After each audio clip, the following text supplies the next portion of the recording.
Art 1 students. This is Mrs. Howard. For this project, for this video, I'm going to just be going over what our next project is going to be from today, April 13th, until Friday, April 24th. So what this video is going to show is just the PowerPoint. You can access the PowerPoint under Files, under eCampus, and look under the folder that's called Site Art, 3D Art 1, and you'll be able to access this same exact PowerPoint for your reference. So this is what I'm going to do, just kind of go through it real quickly with you, hopefully be able to answer some questions along the way that you might be thinking of. And if you have further questions, just feel free to email me on my school email, and you know that I'll be able to write you back um, to help you out as far as getting through the next 2 weeks. Okay?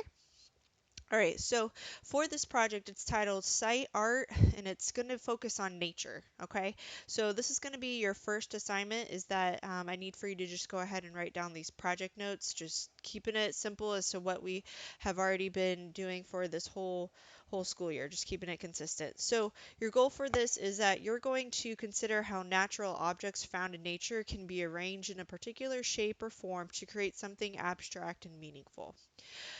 Your objective is students will construct site art in nature using objects they will collect and find. Elements of art you're going to specifically focus on is shape and line. Principles of design is going to be movement. Okay, so for this media, you're going to focus on, again, found objects. They can be from home or they could also be from nature, just depending on how limited you are. If you cannot get to a park or a trail or anything like that, if you got to just use your backyard or just use your patio for inspiration or for ideas, I am okay for that. So just let me know if you have any problems with trying to get access to nature outside. So the project is going to run 10 school days. So the next 2 weeks, we're going to do this again from today, Monday, April 13th, and run it till April 24th. I'm going to change that. That should be a 24. So for your rubric, real quick, I just want to break that down for you. You're going to have at least 5 different types of objects, minimum of 20 total that you can use. Your object should show some sort of a pattern related to using color, objects, or size. Your sculpture should look abstract. Use only objects found in nature. So if you can really be specific to just using things found in nature, again, it's just going to depend on your accessibility to actually getting to like outside, backyard, um, trees, anywhere where you can. So things such as like leaves, sticks, rocks, dirt, sand, if you can. Take a picture of the actual site outside. If not, you can actually do this project inside. So that'll be for when you take your picture, that'll be when your project is done. So again, if you can't work right on site, like outside, if you have to take your objects, your materials, and construct it at home, that's totally fine as well. Okay. Also, flowers, twine, or pine cones, these are other things you can use. And then the actual size of this, if you can try and keep it around maybe 2 feet by 2 feet or 24 inches by 24 inches, and just pay attention to the angle that you take your photo when you're photographing. Keep it clean with not a lot of distraction in the background, okay? Just keep it really focused on what your actual sculpture is. So, what does abstract mean? Abstract art is something where basically you're not trying to depict something that is visually relating to something in real life. So instead, you're going to focus it solely just on shapes, colors, forms to achieve your particular effect. So just wanted to show you some specific examples as to how you could achieve something related being abstract. So if you just look at this particular spider web, or at least that's what I'm going to kind of call it because it kind of looks like one. It's just the repetition of the actual square getting bigger and bigger and bigger. Down below, you got almost looks like a sun. Maybe it could be a sun, maybe it's some sort of a star.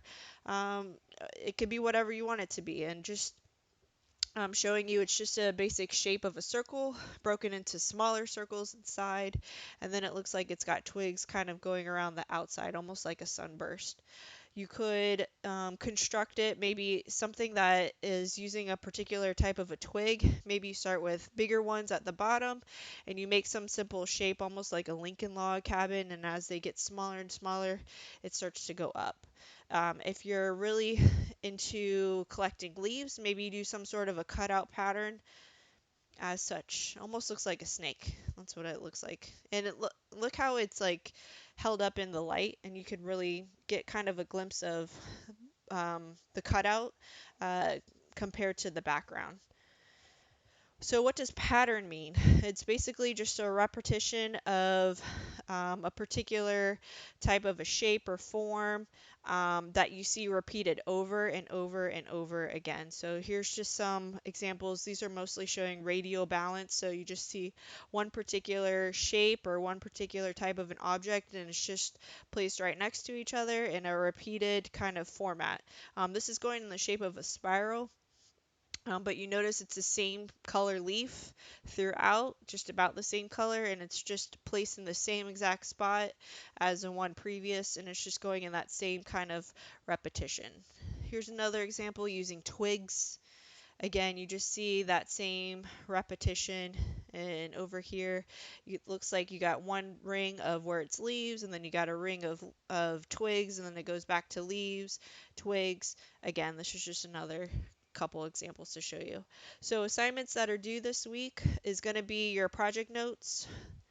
You're going to include your name, write it on line or blank paper, and you're going to also draw two sketches of what you want for your idea for your actual project. You can use the landscape as the background.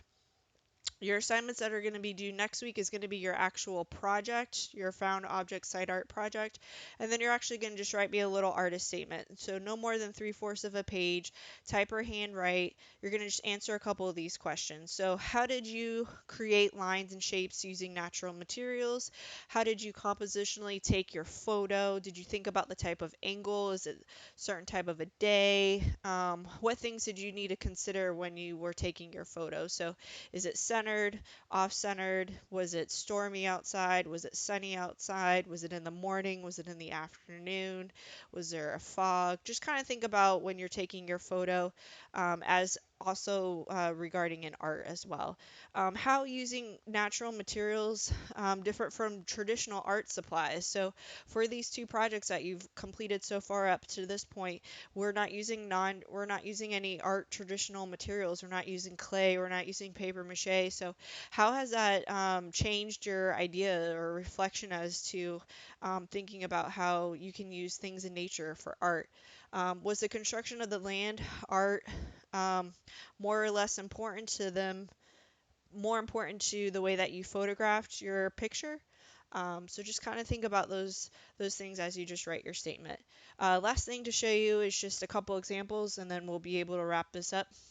This artist in particular, Andy Goldsworthy, would be a good reference to look up on Google if you need some examples of land sculptures. Um, and what's interesting about his work is he intentionally has his work where it's left just temporary and it's left in the original environment, and over time it will just decompose and go away. So it's only there for a certain amount of time. So that's basically like what environmental art is. There's an example. Basically, also environmental art is focusing on things that are going to just ultimately just disappear, decompose, or transform over time. It can't be moved. It should be in its original place. And basically, that's about it. Just wanted to show you some examples. This is actually like an actual place you can go to. This is in Salt Lake City. It's called Spiral Jetty by the artist Robert Smithson. And he uses basalt rocks and he makes a spiral into the actual lake right here. This is what it looks like when it's filled with water. And this is what it looks like when it's been, when there was a drought going on. This is another example. This is in Ohio.